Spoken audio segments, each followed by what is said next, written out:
Thank you, thank you, thank you.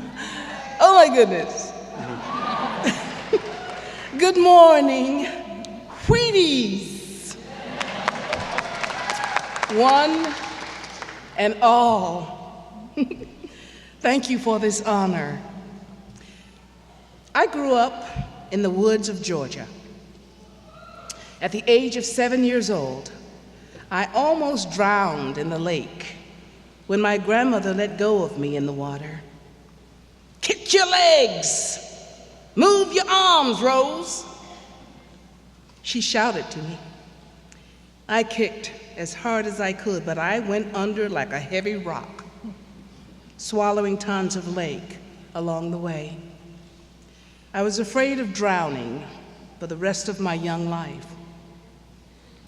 What a relief it was to come here to this beautiful women's college in New England, 1969, and know that I would never have to fear drowning again.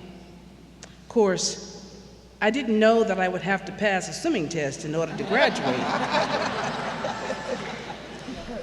The day I went to the pool to take the test, I was deathly afraid. I probably would not have applied here if I had known I would have to pass a swimming test. The teacher told me to jump into the deep end. She said it 3 times. That was the beginning of the test, to dog paddle. As soon as I found the courage to jump in, I quickly went down. I panicked because I knew I was going to die. Wide-eyed, I hit the bottom of the pool. My legs crouched up and I sprang like a frog as hard as I could, flapping my arms, trying to get to the surface. It would have been fine if it was a flying test, but this was a swimming test. I finally made it back to the surface and I gasped for air. My right arm now had a terrible cramp. I grabbed the stick that the teacher was holding out with her left hand. I grabbed it with my left hand, and she pulled me over to the edge of the pool.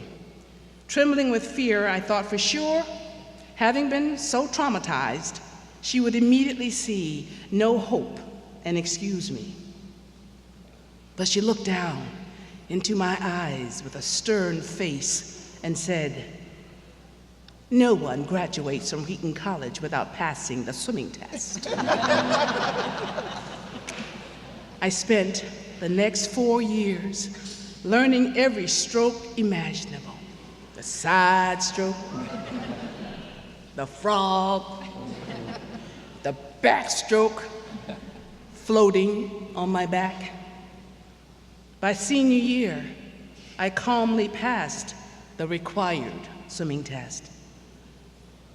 I would be able to graduate from Wheaton after all, to become a Wheatie myself.